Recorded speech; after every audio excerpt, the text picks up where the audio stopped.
Hay una filosofía que ha conquistado a millones en todo el mundo. Una que promete paz mental, fortaleza ante la adversidad y una vida guiada por la razón. Se llama estoicismo y ha sido vendida como la receta definitiva para enfrentar la vida con sabiduría, autocontrol y entereza. Pero, ¿y si te dijera que esa misma filosofía tiene un lado oscuro del que casi nadie habla? ¿Y si, detrás de los consejos de Marco Aurelio, las cartas de Séneca y las enseñanzas de Epicteto, se escondieran ideas que podrían llevarnos al aislamiento emocional, al desapego extremo o incluso a la negación de nuestra propia humanidad? Hoy vamos a hacer algo distinto. No vamos a glorificar el estoicismo, sino a ponerlo a prueba. Vamos a explorar sus críticas más relevantes, sus contradicciones internas y los desafíos que esta antigua filosofía enfrenta en el mundo moderno, porque no todo lo que suena sabio es sabio para todos.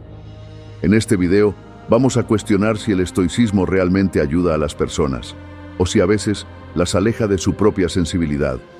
Veremos cómo algunos lo han convertido en una excusa para no sentir, para no empatizar, e incluso para justificar desigualdades sociales bajo una falsa idea de aceptación racional. También analizaremos a sus autores. ¿Era Séneca coherente con lo que predicaba? ¿Marco Aurelio, el emperador que escribió sobre virtud, fue siempre justo? Y sobre todo, hablaremos de ti, de cómo puedes usar lo mejor del estoicismo sin caer en sus sombras. Acompáñanos en este viaje reflexivo. Los libros que mencionamos, desde Meditaciones hasta Contra los estoicos, están en la descripción. Quédate hasta el final, porque cuestionar no es debilidad, es el primer paso hacia la sabiduría. El estoicismo nació en Atenas, hace más de 2300 años.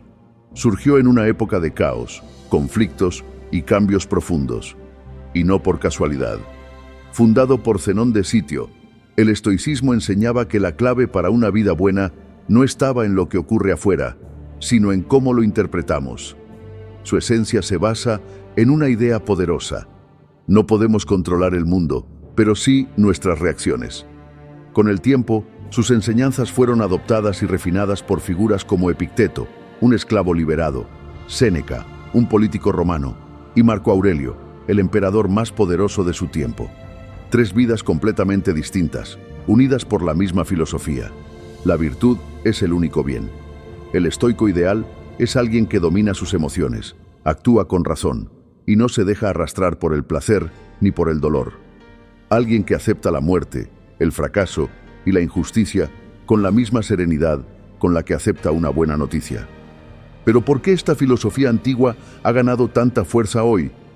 En un mundo acelerado, incierto, saturado de estímulos y comparaciones, el estoicismo parece ofrecer una promesa de paz interior. Ha sido adoptado por emprendedores, atletas, inversores y personas comunes que buscan fortaleza mental. Libros como The Daily Stoic, de Ryan Holiday, han hecho del estoicismo una moda moderna. En redes sociales vemos frases como «No controles lo que no puedes controlar», compartidas como mantras. Y aunque su mensaje puede ser profundamente útil, también puede ser malinterpretado como indiferencia, frialdad o como una excusa para desconectarnos de lo humano. Así que antes de seguir celebrándolo, conviene preguntarnos, ¿realmente entendemos el estoicismo? ¿O estamos simplificándolo hasta convertirlo en una caricatura? El estoicismo nació en Atenas, hace más de 2300 años. Surgió en un contexto de profunda incertidumbre política y social, tras el colapso del idealismo platónico y el auge de nuevas formas de pensar, y no por casualidad. Fundado por Zenón de Sitio, enseñaba que la clave para una vida buena no estaba en lo que ocurre afuera, sino en cómo lo interpretamos internamente. Su núcleo gira en torno a una idea poderosa. No podemos controlar el mundo, pero sí nuestras reacciones. Con el paso del tiempo, sus enseñanzas evolucionaron a través de tres figuras centrales. Epicteto, quien pese a ser esclavo, encontró en el estoicismo una fuente de libertad interior. Séneca, un hombre de poder y riqueza, que escribió sobre virtud mientras navegaba por un mundo lleno de corrupción.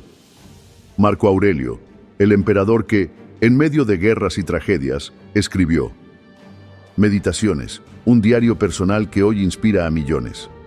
Para los estoicos, la virtud, sabiduría, coraje, justicia y templanza es el único bien verdadero. Todo lo demás, riqueza, fama, salud, es indiferente. Esto no significa que no importe, sino que no debe gobernar nuestra vida. El ideal estoico es alguien que domina sus pasiones, actúa racionalmente, acepta lo que no puede cambiar y cultiva serenidad aún en medio del caos. ¿Y por qué ha vuelto con tanta fuerza? En un mundo saturado de estrés, ansiedad, decisiones rápidas y gratificación inmediata, el estoicismo se percibe como un refugio. Promete claridad, resiliencia y autocontrol en una era que nos abruma. Autores modernos como Ryan Holiday y Donald Robertson han revitalizado esta filosofía, traduciéndola al lenguaje del desarrollo personal y el emprendimiento. Frases como «haz lo que debes, pase lo que pase» o «no te afecta lo que te sucede, sino lo que piensas sobre ello», circulan por redes como verdades absolutas. Pero aquí comienza el problema. La popularidad puede diluir la profundidad. El estoicismo simplificado puede volverse una armadura emocional, una excusa para evitar vínculos, ignorar el sufrimiento ajeno o justificar una vida rígida y sin empatía. Antes de seguir glorificándolo, debemos preguntarnos, ¿realmente lo estamos entendiendo o lo estamos malinterpretando? El estoicismo, como toda filosofía, no está exento de críticas, y algunas son profundas, incómodas, pero necesarias. La primera crítica es su aparente frialdad emocional. Al poner tanto énfasis en dominar las emociones, algunos han interpretado el estoicismo como una forma de represión emocional. No llores, no te enojes, no te apegues. Pero, ¿no son precisamente esas emociones las que nos hacen humanos? El filósofo existencialista Michel Onfray lo resume así. El estoicismo es una filosofía para soldados. Funciona bien en la guerra, pero es torpe en la ternura. Y tiene sentido. Nació en contextos duros y servía para resistir, pero cuando se aplica a la vida cotidiana, puede provocar desconexión emocional o una falsa superioridad moral ante quienes sí sienten intensamente. La segunda crítica apunta a su visión rígida del bien y el mal. Para los estoicos, solo la virtud importa. Todo lo demás, placer, salud, afecto, éxito, es indiferente. ¿Pero es realista vivir así? ¿De verdad podemos ser felices ignorando tanto del mundo que nos afecta? ¿O esta filosofía promueve un tipo de negación de lo humano? Séneca, por ejemplo, defendía la austeridad y el desapego, mientras acumulaba una fortuna enorme y vivía rodeado de lujos. ¿Era incoherencia? ¿O prueba de que sus ideas, aunque bellas en papel, eran casi imposibles de practicar sin contradicción? Además, está la crítica de su falta de acción social. El estoico se enfoca tanto en su mundo interior, que a veces se desentiende del exterior. Si todo lo que ocurre fuera de nosotros es indiferente, ¿qué lugar tiene la justicia social? ¿El activismo? ¿La empatía por quienes sufren? Esta idea puede derivar en pasividad, en aceptar la injusticia porque no depende de mí, en resignarse en vez de transformar, en conformarse con cambiarse a uno mismo, pero no el sistema. André Comte-Sponville, filósofo contemporáneo, dice: «El estoicismo es admirable, pero insuficiente. Nos enseña a resistir, pero no siempre a amar». Finalmente, está la crítica moderna del estoicismo malinterpretado.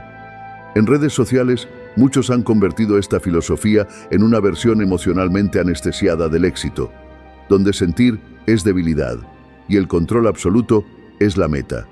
Esto no es estoicismo, es una caricatura peligrosa, porque si llevamos el estoicismo al extremo, corremos el riesgo de deshumanizarnos, de convertirnos en personas blindadas, sí, pero también aisladas, capaces de soportarlo todo, pero incapaces de abrirse a los demás. El estoicismo, como toda filosofía, tiene un lado que no suele mostrarse en los libros de autoayuda ni en las frases motivacionales de Instagram. Un lado más incómodo, más complejo, pero necesario de conocer si buscamos entenderlo de verdad. Una de las críticas más frecuentes es su frialdad emocional. El ideal estoico habla de no alterarse ante nada externo, de controlar los impulsos, de actuar racionalmente. Pero llevado al extremo, este ideal puede llevar a la represión emocional. ¿Qué pasa si nos entrenamos tanto para no sufrir que también dejamos de sentir? Emociones como el amor, la compasión o el duelo son parte fundamental de lo que nos hace humanos. No se trata de vivir dominados por ellas, pero tampoco de amputarlas. Y eso es lo que algunos críticos como Michel Onfray denuncian. El estoicismo es una filosofía para soldados. Funciona en la trinchera, pero no en la ternura. La segunda crítica apunta a su visión rígida de la virtud. Según los estoicos, la única fuente del bien está dentro de ti. Todo lo demás, tu salud, tus relaciones, tus logros, es indiferente. Esta separación radical puede parecer poderosa, pero también puede volverse inhumana. ¿Podemos de verdad ignorar tanto del mundo que nos afecta?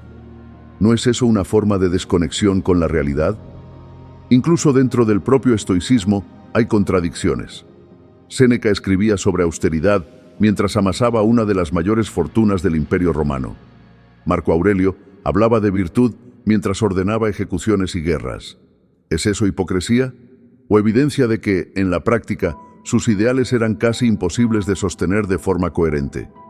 Una crítica aún más fuerte viene desde el terreno de lo social, el riesgo de indiferencia ética.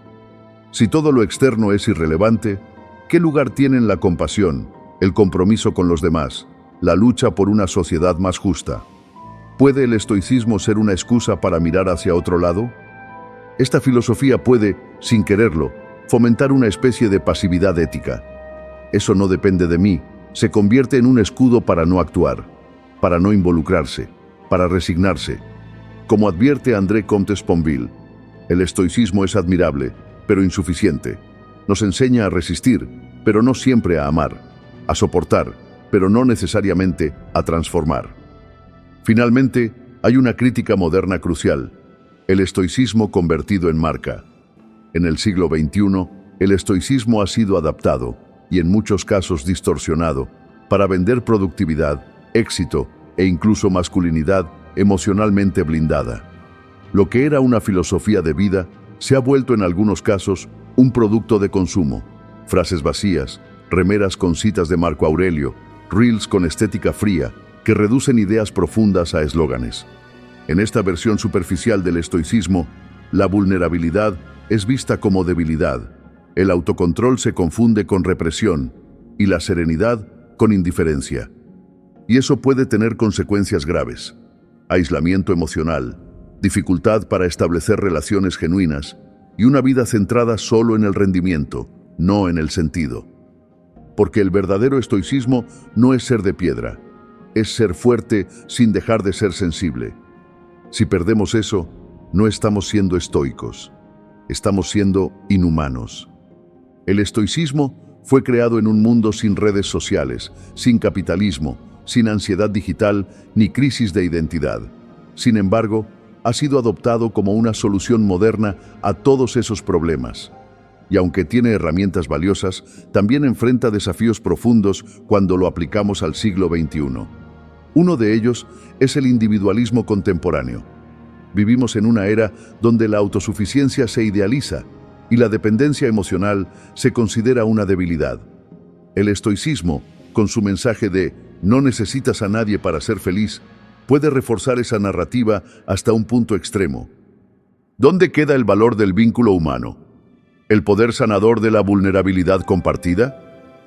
Al centrar todo en la autodisciplina, corremos el riesgo de ignorar que somos seres interdependientes, que necesitamos apoyo, comunidad y afecto para florecer. No somos islas racionales, somos humanos. Otro desafío es el uso selectivo del estoicismo en contextos donde su aplicación es más bien una distorsión. Por ejemplo, en ambientes laborales hipercompetitivos, algunos jefes usan ideas estoicas como excusa para exigir obediencia emocional. No te quejes, aguanta, no dejes que nada te afecte. ¿Eso es estoicismo o manipulación emocional? El problema no es la filosofía, sino cómo se instrumentaliza para justificar la explotación, la sobrecarga o la deshumanización de quienes la practican. También está el desafío del estoicismo superficial, esa versión de frases motivacionales rápidas y consumo rápido de sabiduría. sin contexto, sin profundidad, sin reflexión. Decir no me afecta no es estoicismo, es evitación. Decir acepta todo, sin cuestionar injusticias, no es virtud, es pasividad disfrazada de paz. Otro punto importante es la crisis de salud mental. En un mundo donde la ansiedad, la depresión y el estrés afectan a millones, la respuesta estoica de acéptalo todo con serenidad puede parecer insensible. No siempre basta con cambiar tu percepción. A veces hace falta ayuda profesional, redes de apoyo y políticas públicas que acompañen. Y aquí, el estoicismo puede fallar. Al enfocarse casi exclusivamente en lo interno, puede ignorar los factores sociales, económicos y culturales que nos afectan profundamente.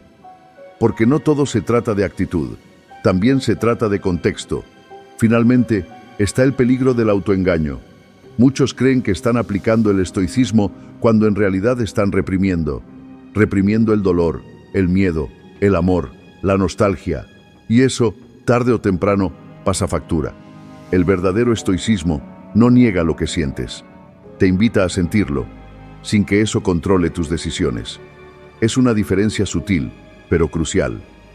En este mundo moderno, el estoicismo necesita adaptarse, no como un escudo para no sentir, sino como una brújula para actuar con sabiduría sin perder lo humano. Porque si el estoicismo ha sobrevivido más de 2000 años, no es porque ignore la realidad, sino porque la enfrenta con integridad. Uno de los pilares del estoicismo es la coherencia entre pensamiento y acción. La virtud no es una idea, es una práctica. Pero si miramos de cerca a los grandes referentes estoicos, nos encontramos con sombras. Séneca, por ejemplo, escribió con profundidad sobre el desapego, la templanza y la renuncia a los placeres. En sus cartas a Lucilio hay pasajes hermosos sobre la brevedad de la vida, el poder del momento presente y el valor de la simplicidad. Sin embargo, en la práctica, acumuló una enorme fortuna. Algunos dicen que fue uno de los hombres más ricos del Imperio Romano. Ocupó un alto cargo en la corte de Nerón y fue cómplice silencioso de algunas de sus atrocidades. ¿Era hipocresía? ¿O el intento genuino de aplicar una filosofía en un entorno corrupto y contradictorio? Luego está Marco Aurelio, el emperador filósofo. Su obra Meditaciones es uno de los textos más citados de la filosofía antigua. Reflexiona sobre la humildad, la compasión y el destino. Pero bajo su reinado, se llevaron a cabo campañas militares brutales y persecuciones religiosas. El mismo hombre que hablaba de humanidad, toleró la esclavitud y aprobó la violencia imperial. Y no olvidemos a Epicteto, el sabio exesclavo. Enseñaba que no importa lo que te hagan, lo que importa es cómo respondes. Que la libertad no depende del cuerpo, sino de la mente. Pero su visión puede ser vista como peligrosamente conformista. Si todo está dentro de ti, ¿qué lugar queda para exigir justicia, para transformar el mundo? Estas contradicciones no anulan sus enseñanzas, pero nos obligan a mirar más allá del mito, a aceptar que incluso los sabios pueden fallar, que la coherencia total es un ideal, no una constante, y que, tal vez, la verdadera sabiduría no está en idolatrar a los sabios, sino en aprender de sus contradicciones. Después de analizar sus sombras, podríamos pensar que el estoicismo está roto, que es una filosofía incoherente o superada. Pero esa sería una visión simplista. La verdad es que ninguna filosofía sobrevive más de 2000 años por accidente. El estoicismo tiene grietas, sí, pero también fundamentos profundamente valiosos. La clave no es descartarlo, sino reinterpretarlo. Aplicar el estoicismo al mundo moderno implica filtrar lo que ya no encaja y rescatar lo que sí. La claridad mental, la autoconciencia, la práctica del desapego sano, la importancia de actuar con intención. Podemos ser estoicos sin volvernos fríos. Podemos aceptar el dolor sin dejar de sentirlo. Podemos asumir la responsabilidad de nuestros actos sin negar que el contexto también influye. No se trata de idealizar a Séneca o a Marco Aurelio. Se trata de hacer lo que ellos intentaron, usar la razón para vivir mejor, sabiendo que el mundo es complejo, contradictorio y cambiante. Y ahí está lo hermoso. El estoicismo no exige perfección. Nos recuerda que fallar no es el fin, sino parte del camino. Que el sabio no es quien nunca cae, sino quien se levanta con más claridad cada vez. Al final, el valor del estoicismo no está en negar lo humano, sino en aprender a convivir con ello, con la incertidumbre, la pérdida, el amor, el miedo. Y esa capacidad de equilibrio, esa lucidez emocional, puede ser un regalo enorme si se cultiva con conciencia. Si decides practicar el estoicismo, hazlo con compasión. No como un escudo para blindarte del mundo, sino como un espejo para verte mejor dentro de él. Porque tal vez el propósito no sea ser invulnerable, sino ser verdaderamente libre. El estoicismo ha sido una guía para emperadores, esclavos, soldados, filósofos y ahora, para nosotros. Pero como toda filosofía poderosa, también puede ser peligrosa si se malinterpreta. Hoy vimos su lado oscuro, la frialdad emocional, la rigidez moral, las contradicciones de sus sabios y los riesgos de usarla como armadura frente a lo humano. Sin embargo, también vimos su valor, la fuerza interior, la claridad, la templanza y el coraje para vivir en paz en un mundo que no siempre lo permite. El desafío está en encontrar el equilibrio, en aceptar lo útil sin idolatrar lo imperfecto, en reflexionar profundamente y no quedarnos solo con las frases bonitas, en cuestionar incluso aquello que parece incuestionable. Como escribió Marco Aurelio, no pierdas más tiempo discutiendo sobre cómo debes ser una buena persona, sé una. Y quizás eso es lo que más necesitamos hoy, no solo seguir filosofías, sino convertirnos en mejores seres humanos. Si este video te hizo pensar, te invito a seguir reflexionando con nosotros. En la descripción encontrarás los libros mencionados, desde Meditaciones hasta Contra los estoicos. Léelos, cuestiónalos, debate con ellos. Y si quieres más contenido como este, profundo, crítico y con sentido, suscríbete al canal, activa la campanita y déjanos tu opinión en los comentarios. Porque filosofar no es huir del mundo, es una forma de habitarlo con más lucidez. Nos vemos en el próximo video.